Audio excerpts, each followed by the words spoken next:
আসসালামু আলাইকুম ওয়া রাহমাতুল্লাহি ওয়া বারাকাতুহু। আশা করি সবাই ভালো আছেন। আমিও আপনাদের দোয়াতে ভালো আছি। আবারও হাজির হয়েছি নতুন একটা টপিক নিয়ে। আপনাদের আশীর্বাদ বরাবরের মতো আবার হাজির হয়েছি। তো আশা করি বন্ধুরা আপনারা সবাই ভালো আছেন। তো আজকের টপিকটা হচ্ছে আদার্স কোনো চাকরি না গার্মেন্টসের চাকরি। তো বন্ধুরা চলেন আজকে দেখি গার্মেন্টস জব না আদার্স কোনো জব। এখন দেখেন আমরা অনেকেই শিক্ষিত এবং উচ্চ শিক্ষিত সবাই, ম্যাক্সিমাম মানুষ আমরা বেকার ঘুরে বেড়াচ্ছি চাকরির জন্য। দেখেন বাংলাদেশের প্রেক্ষাপটে এখন প্রাইভেট সেক্টরের চাকরি হচ্ছে সোনার হরিণ। তো ধীরে ধীরে এই সোনার হরিণটা হয়ে যাবে ডায়মন্ডের হরিণ, কারণ এখনো তাও 20% লোক বিভিন্ন জায়গায় সহজভাবে চাকরি পাচ্ছে, কিন্তু আর কিছুদিন পরে এই 20%ও থাকবে না, এটা এসে পড়বে প্রায় 10%-এর ভিতরে। তো এখনো যারা গার্মেন্টস নিয়ে ভাবেন নাই, আমি গার্মেন্টস নিয়ে কিছু সংজ্ঞা আপনাদেরকে বলি এবং কিছু ইনফরমেশন দিচ্ছি যে আসলে গার্মেন্টস কি এবং গার্মেন্টসের চাকরি কেন করবেন। একটা সময় আমাদের দেশের মানুষ যারা গার্মেন্টস সম্বন্ধে ধারণা ছিল না, তারা এই গার্মেন্টসকে বিভিন্ন নেগেটিভ ভাবে প্রেজেন্টেশন করছে সমাজে।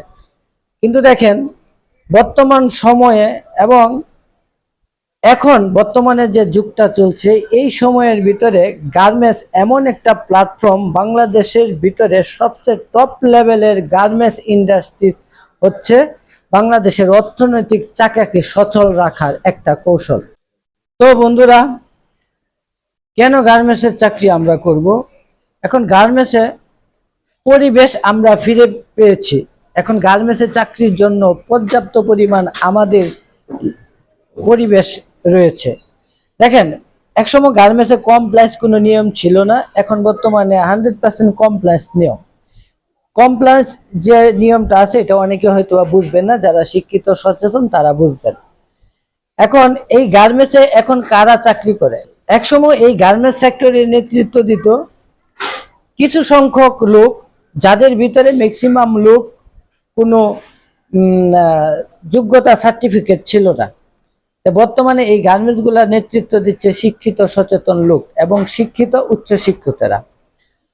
এবং এই গার্মেন্টস সেক্টরে আপনার যদি সর্বপ্রথম আপনি এই চাকরিটা নেন, তাহলে দেখা গেছে আপনি একটা ওয়ার্কার হিসেবেও যদি চাকরি নেন, সর্বপ্রথম আপনার বেতন হবে 14 থেকে 15 হাজার টাকা। কিন্তু কোম্পানির ওভার টাইম নিয়ে আপনি এইখান থেকে প্রত্যেক মাসে 25 থেকে 26 হাজার টাকা তুলতে পারবেন সর্বনিম্ন।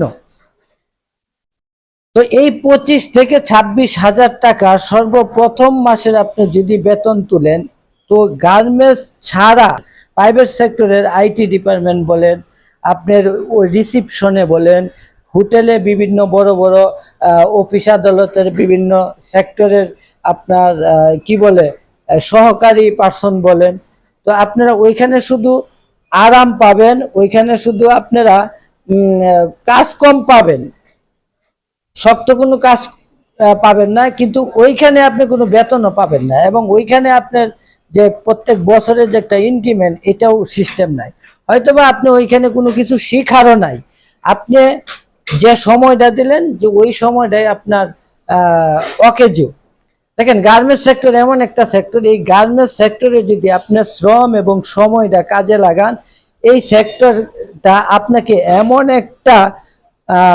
এমন একটা লাইফ আপনাকে উপহার দিবে, তখন আপনি কল্পনাও করতে পারবেন না। তখন আপনি বুঝবেন যে এই গার্মেন্টসকে আপনি কতটুকু নেগেটিভ চিন্তাধারা দেখছিলেন এক সময়। তো বন্ধুরা আর দেরি না করে আপনারা, যেহেতু একটা প্ল্যাটফর্ম আমাদের বাংলাদেশে সচল অবস্থায় আছে, আপনারা যারা শিক্ষিত উচ্চ শিক্ষিত সবাই গার্মেন্টসে আসেন। যারা অন্য প্রাইভেট সেক্টরে চাকরির চিন্তা ভাবনা করেছেন, গার্মেন্টসে আসেন। গার্মেন্টস এমন একটা প্ল্যাটফর্ম, আপনার জীবন হয়ে উঠবে এখানে আপনার ভবিষ্যতের একটি ডাল, একটা হাতিয়ার। তো আর দেরি না করে আপনারা গার্মেন্টসে আসেন, এখানে আপনার স্কিল ডেভেলপ করে আপনিও হতে পারেন এইখানে কোম্পানির একজন টপ লেভেলের দেখেন, গার্মেন্টসের টপ লেভেল থেকে জুনিয়র লেভেল পর্যন্ত প্রত্যেকটা মানুষ 30, 40, 50, 60, 70, 80, 1 লক্ষ, 1.5 লক্ষ টাকা বেতন পায়। আর দেরি না করে গার্মেন্টসে আসেন। এই গার্মেন্টস শিল্পটাকে বিশ্বের দরবারে অনেক উচ্চ জায়গায় আপনারা নিয়ে যান। আপনিও হতে পারেন এই গার্মেন্টস জগতের একজন বিশিষ্ট ব্যবসায়ী। আপনিও গার্মেন্টসের সাথে লেগে থাকার কারণে আপনিও একদিন হতে পারেন গ্রুপ অফ ইন্ডাস্ট্রিজের মালিক। তো আশা করি আমার এই ভিডিওটা যদি আপনাদের ভালো লাগে অবশ্যই সাবস্ক্রাইব করবেন এবং লাইক করবেন, কমেন্ট করে আমাদেরকে উৎসাহিত করবেন। আপনাদের একটা কমেন্টস, একটা উৎসাহিত আমাকে নতুন ভিডিও বানানোর অনুপ্রেরণা জাগাবে। তো বন্ধুরা, আজকে ফিরে যাচ্ছি, আবার আসবো আপনাদের সামনে নতুন একটা টপিক নিয়ে। এই পর্যন্ত আপনারা ভালো থাকেন, সুস্থ থাকেন, সুন্দর থাকেন। খুদা হাফেজ।